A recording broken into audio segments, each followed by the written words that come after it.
Free fire ban করলে ভেবেছিস আমরা ফ্রি ফায়ার খেলা ছেড়ে দেব? ভিপিএন লাগিয়ে খেলবো। ফ্রি ফায়ার লাভার ভিপিএন লাগিয়ে খেলবো সালা।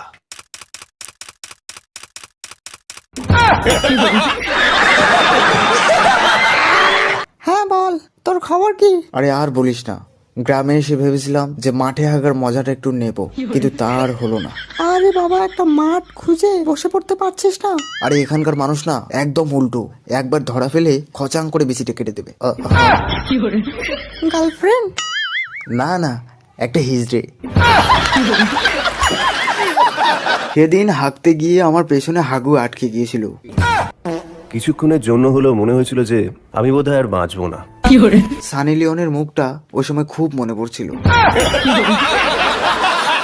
আর শুধু মনে হচ্ছিল যে আমার এখনো কত বিয়ে করার বাকি। ঠিক সেই সময় ও যেন স্পাইডারম্যানের মতো এসে আমার বিড়িতে ধরিয়ে দিল। তারপর আমার পায়খানা ক্লিয়ার হলো।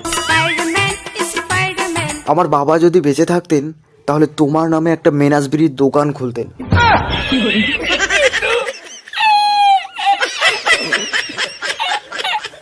এই কোথায় এসে পড়লাম রে বাবা? এই গ্রামে একটাও বিড়ির দোকান নেই, কেউ একটা বিড়িও শেয়ার করছে না। বিড়ি না খেলে আমার হাগু একদম পাথরের মতো শক্ত হয়। উফ।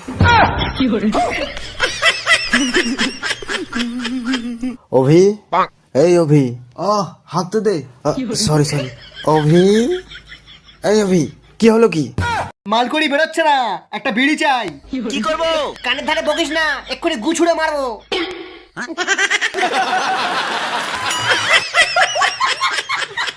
আচ্ছা, তুমি কি করে বুঝলে আমি চুলে বাদামের তেল লাগাই? তার মানে নিশ্চয় তুমিও বাদামের তেল লাগাও।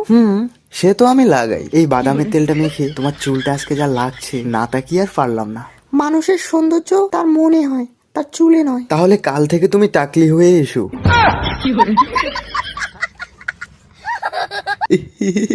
কাঁচা বাদাম বিক্রি করো সর্দার, এর বাদামের অনেক চাহিদা। সব হিরো হিরোইনরা এর কাছে বাদাম নিতে আসে। তোর বাদামের এত চাহিদা আছে নাকি? যদি তোর বয়ফ্রেন্ডের জীবন বাঁচাতে চাস তাহলে আমাকেও তোর বাদামটা খাওয়া একটু।